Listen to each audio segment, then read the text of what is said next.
Bonjour à tous, bienvenue sur Échecs et Pédagogie. Salut Laurent. Salut à tous, salut Romu.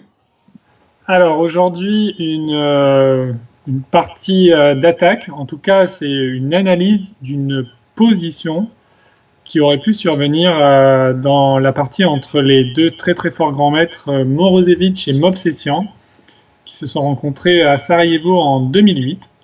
Le trait est au blanc et c'est à vous de trouver. Donc d'abord mettez sur pause bien évidemment et ensuite chercher ce que Morozevich aurait pu ou aurait dû jouer s'il avait obtenu cette position. Et ensuite, Laurent va tout vous expliquer. Il n'y a pas grand chose à expliquer finalement parce que ici c'est soit on fait mat, soit on a perdu. Voilà, c'est la fin de l'explication. Merci, au revoir, et plutôt à demain. Donc évidemment, c'est un petit peu plus compliqué que ça. On comprend que les noirs se sont fait extirper le roi de leur roc. Pour cela, les blancs ont investi 2 pièces, puisque il nous manque un cavalier et un fou par rapport à l'adversaire. Donc encore une fois, la mission est très simple. Ici, il faut faire mat. Et contrairement à ce qu'on pourrait penser, c'est pas si facile que ça de terminer le travail.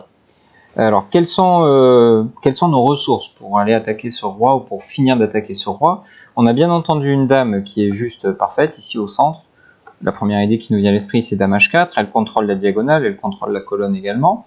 Le fou B2 n'est pas en reste, puisqu'il est sur la meilleure diagonale possible, de B2 à H8. Et les tours sur C1 et E1 peuvent se joindre à l'attaque. Alors, pour la tour E1, ça paraît relativement simple à faire. Elle peut coulisser par la troisième, éventuellement un jour par la quatrième.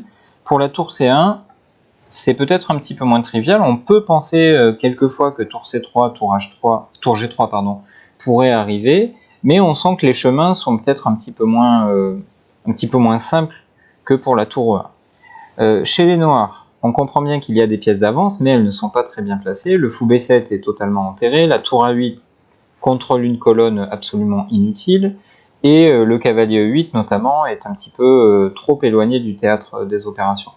Donc bien entendu, il faut agir vite, il faut créer des menaces, et le premier coup qu'on a envie d'analyser dans cette position, en tout cas que les humains analyseraient en premier dans cette position, c'est le coup dame H4 échec.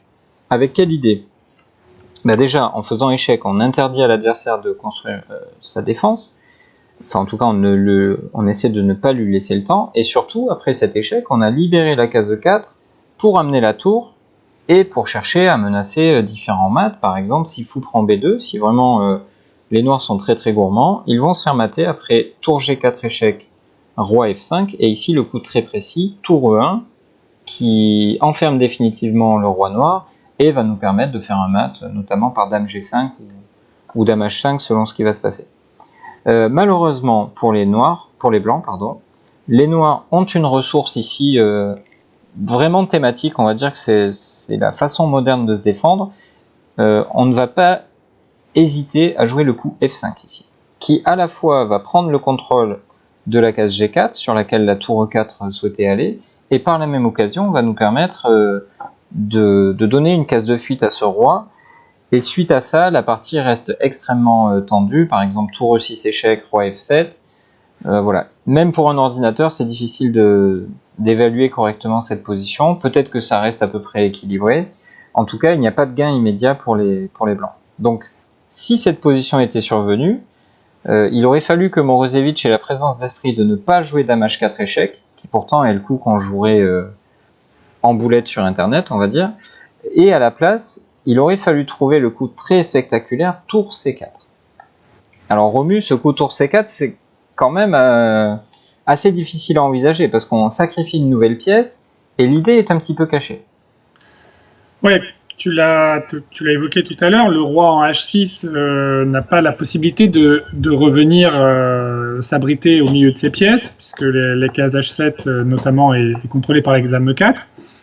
Et la tentative directe de l'attaquer par dame H4, on vient de le voir, échoue à cause du coup F5 notamment. Donc il faut trouver autre chose et certainement il faut trouver une manière de faire intervenir des pièces supplémentaires à l'attaque. Alors on n'en a plus beaucoup, mais celles qui restent doivent être mobilisées absolument.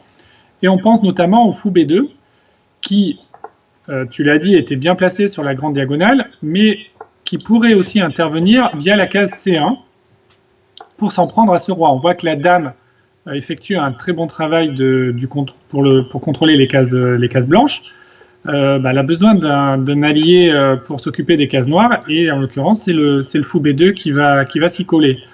Et donc après tour C4, si la tour est capturée par B prend C4, fou C1 termine rapidement le travail, puisque après roi H5, il y aurait dame G4 mat.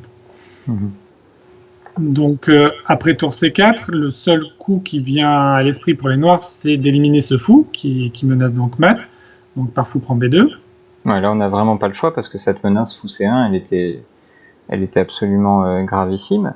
Mais maintenant, on peut parler du deuxième intérêt de tour C4, c'est qu'au-delà d'avoir libéré la case C1 pour le fou, on a aussi mis une tour sur la quatrième, exactement ce qu'on cherchait à faire avec notre essai dame H4 échec suivi de tour E4, mais ici on l'a fait en gagnant du temps, on n'a pas permis notamment le coup F5 puisqu'il y avait la menace fou C1 à contrer. Donc désormais, on va pouvoir attaquer avec les pièces lourdes, dame H4 échec, si roi G6, ça c'est pas le plus compliqué, il y a un mat en 2 qui commence par tour G4 et qui se termine par dame G5, on voit la coordination parfaite entre les trois pièces lourdes, et après roi G7, tour G4 échec, on s'en doutait un petit peu, roi F8, bien que le roi noir ait réussi à battre en retraite, on va réussir quand même à le mater. Ouais, en effet, mais il faut faire vite parce que les noirs menacent quand même de renforcer leur position, et notamment avec le coup fou G7 qui viendrait défendre un peu mieux les parages du roi noir. Donc, comme d'habitude, on cherche les échecs en premier, et l'échec qui est disponible, c'est dame H6, et par chance, c'est le bon coup. Donc après, dame H6 échec, donc fou G7 est plus ou moins forcé, forcé, parce qu'après G7, il y aurait dame H8 mat. C'est ça, on a le mat qui va survenir dans la variante, mais avec un temps de moins. Et donc après fou G7, on a bien compris que la dame rêve d'aller sur la case H8, qui ferait un mat si le fou ne la capturait pas. Donc, comme il y a une pièce qui gêne, comme d'habitude, on la supprime. Donc, tour prend G7. Donc, menace tout simplement dame H8 mat. Et après cavalier prend tour, dame H8 mat arrive inexorablement. Ouais, et on voit l'impuissance totale des pièces noires qui sont agglutinées là-bas sur l'aile dame et qui prennent des photos de ce qui se passe, mais qui ne peuvent pas intervenir, finalement. Ouais, une conclusion brutale. Donc, on le rappelle, ça n'a pas été joué dans la partie, mais c'était une variante assez jolie de l'analyse d'une des variantes qui aurait pu arriver dans la partie. Et on espère que cette position vous aura plu et que vous l'auriez trouvé. Ça nous fait plaisir que quand certains d'entre vous nous envoient des commentaires en nous disant qu'ils ont réussi à trouver notre exercice du jour. Donc n'hésitez pas justement à nous faire des commentaires, ça nous fait plaisir. Partagez la vidéo autour de vous, abonnez-vous à la chaîne si ce n'est pas déjà fait, et on vous donne rendez-vous dès demain pour une nouvelle vidéo. Au revoir. À bientôt.